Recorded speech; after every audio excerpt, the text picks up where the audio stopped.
use of technology and in print interventions and et cetera. Claire, that's where I met the Kurzweil system that was the size of an apartment refrigerator back then, you know, which was a really amazing thing, but people couldn't like carry it around with them like they can now, you know. So it was sort of fun, but that point, I think, is the point. Reducing variation, letting people know what the standard protocol is where you work is the point that Larry was making. So the core question is, what will the system do? The system was very clear. Pre-K-12, kids will learn to read. It's the responsibility of every adult that kids will learn to read. I love that next one. We're out of the one-year miracle model. You know, if it doesn't work the first year, then okay, get rid of it, get something else. You know? Oh, come on. Let's try to invest our time and energy over a longer term. Look at this last one. I think is the third to the last rather, is the one that I think is the most important statement that he made. You do not make exponential change with incremental growth. Back to that point about revolution versus evolution. Now, Larry's a cowboy from Wichita, Kansas, and the reason he's an educator is because he was a bull rider as a kid. In his last bull ride, his hand got caught on the bull, and then he was thrown around. He's 6'4". So you can imagine a 6'4" guy being thrown around by this crazy bull. It was at that moment, he said, that he remembers, as his arm was getting longer, that he needed to become an educator and not be a bull rider. Thank God he did it, but he's still a cowboy. So here's the cowboy statement.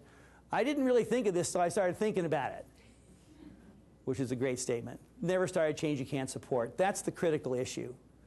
So my question for you is, what are you doing to combine consistency with innovation where you work? That is a sort of an under-marketed part of this RTI revolution, to have these standard protocols across a school division and then do individual problem solving with individual kids to find out which standard protocol to use.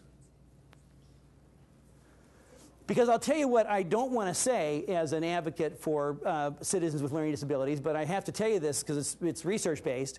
I don't know of one problem that kids with learning disabilities have that is not shared with some kids who are from poverty, and I don't know of one of those problems that cannot be solved with the same intervention for both groups of kids.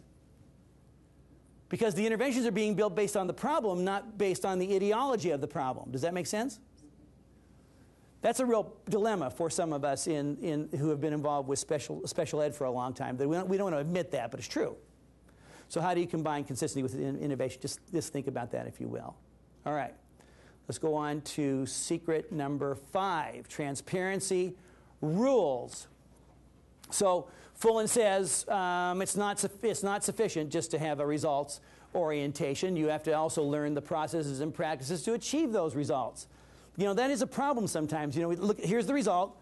We're either getting it or not getting it, so then go and do what you want to do, but then we'll look again next year at what's going on. That doesn't make any sense. In fact, what I think is really cute about Rick DeFore is the way he writes. He says that the difference between a summative evaluation and a formative evaluation can be described as the difference between an autopsy and a physical. If you use only summative evaluation to determine what you should do next in your teaching, that's using an autopsy. Does that make sense? So you have to do formative evaluation as you're teaching to determine what you need to do next in order to be able to help the kids to be able to achieve more. That's called using a physical rather than an autopsy, if that makes sense. And he says that schools that really are professional learning communities are schools that are more into physicals than autopsies. And I think this last point is about the information overload that goes on. We are at a place where we do what we typically do in the United States, I can tell you, that I'm sure never happens in Canada, is that we overdo whatever we do. So we're overdoing now, collecting so much data and that people are forgetting that the purpose of collecting data is not to collect it. The purpose of collecting data is to use it. We have the print rights in our company for an assessment, a screening assessment that is widely used in the United States called Dibbles. There's now a new version of it called Dibbles Next that is coming forward. But the authors of this are great researchers from the University of Oregon, Roland Good and Ruth Kaminsky, and they don't care about things like trite things like administrators' manuals and things like that. So we've produced that. But we've also produced a book that is called I've Dibbled, Now What? Which is a perfect title because that's the dilemma that we have with some of the data that we're using. So you can take a look at this detail about accountability if you wish. Notice that in Ontario, that our strategies for reforming education in Ontario include facilitating expected success. I'm sorry, facilitating and expecting is what that should say. And expecting successful schools and districts and less successful ones to openly learn from each other. Transparency extended. The idea is for schools to interact together, to be scientists about it. I'm doing a set of workshops around the state of Colorado because Colorado was bold enough to declare illegal the traditional way that the United States uses for determining whether a child has a learning disability, which is called an IQ achievement discrepancy. And Colorado has declared the IQ achievement discrepancy illegal. And in its place, RTI is to be used. The reason that it was declared illegal is because the researchers around the United States have found that the IQ achievement discrepancy has no validity. So I don't get why people can keep using it and then say that they're really into research-based practice and into database decision-making when they're still promoting a procedure that doesn't have validity. Now, when these schools that are part of our workshops in Colorado, we have 3 schools that are presenting, when you hear these people talk, they are such passionate scientists. They're such artful scientists as educators, really using their data to make decisions. It's really a wonderful thing. So you can take a look at more detail here if you're interested. And let me just get back to the question for secret number 5. Now, I said this specifically the way I wanted to say it, as I did with all of these questions. And so I want you to really, really attend to the way I chose to say this. How are you prescriptively demanding? I really meant that. I know that's really weird to say. It's not like guiding people toward the right solution. Let's get together on our beanbag chairs and decide how to do this. How are you prescriptively demanding that all providers gather data, identify best practice, apply them, and are held accountable for results? How are you doing that? Let me just ask you as a full group, how are you doing that? How are you moving to a place where people are actually thoroughly accountable to outcomes?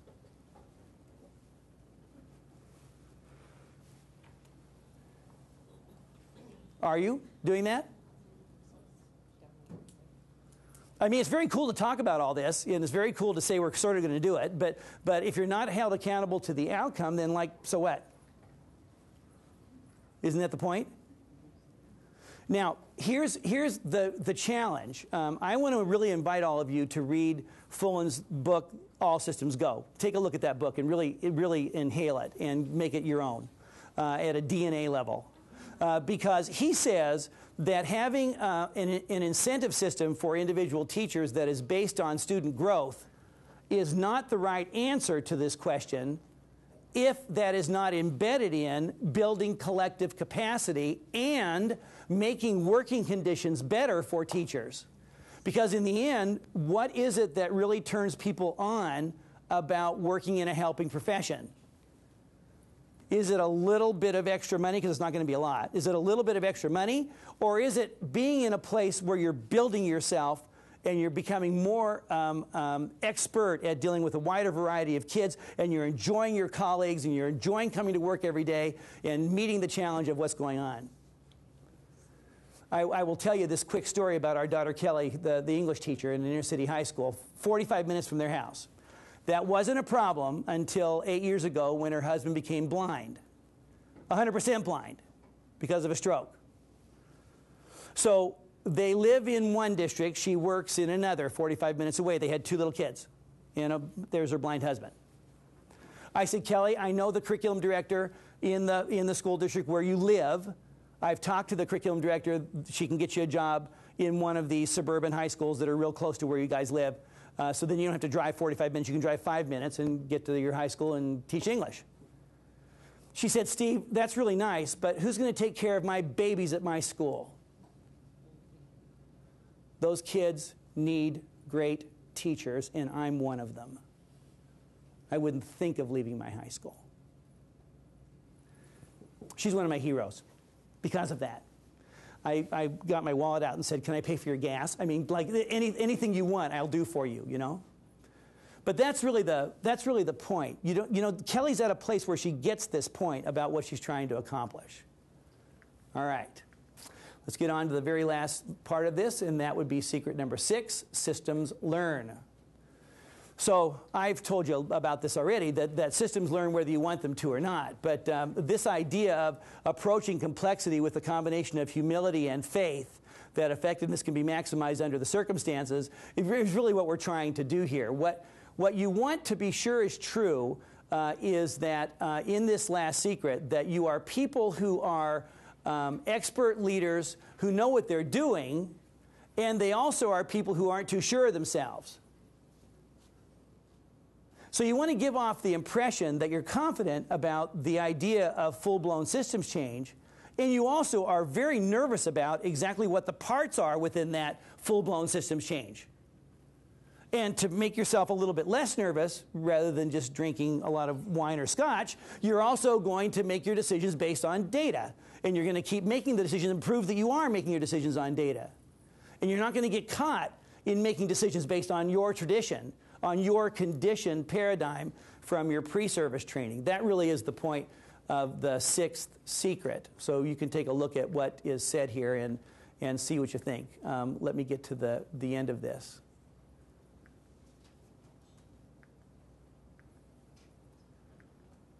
So I'm going to end with this thought. This was the hardest PowerPoint I've ever really thought about putting together, and it's just a couple of lines. Would you agree with me that that's true? Science without passion is uninspiring.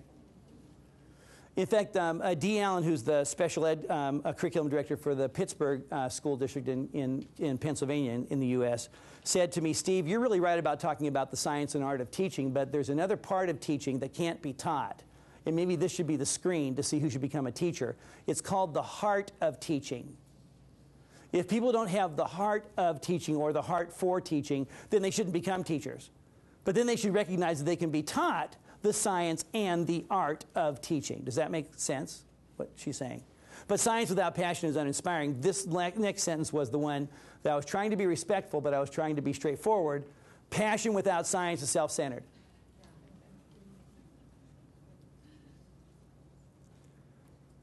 I mean, I think it's really adult-centered to think that all you have to do is be passionate about your content as a high school science teacher, and the kids will obviously flock to you, even though you're an awful teacher, even though you have a punitive setting. You know, I love math. Why wouldn't that be enough for me just to share my zeal for math? The kids who are prepared will learn. The kids who are not going to learn, and that is their fault, not mine. Have you ever heard that? Yeah, of course you have. Of course you have. But passion without science is self-centered. Science with passion is really the key to student success. That really is the true essence of all of this, is to combine science with passion, using RTI as a catalyst for change. I'd like you to remember that the phrase that is becoming very apparent in the U.S. that I think makes some good sense. The idea is to build a multi-tier system of support. I'll give you one last reference and then I'll be through.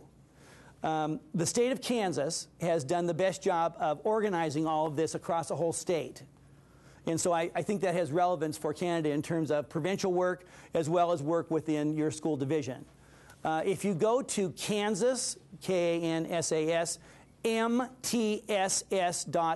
kansasmtss.org, multi-tier system of support, you will find a full-blown system that's available for you in terms of resources, in terms of benchmarks for what a valid MTSS system looks like, multi-tier system of support.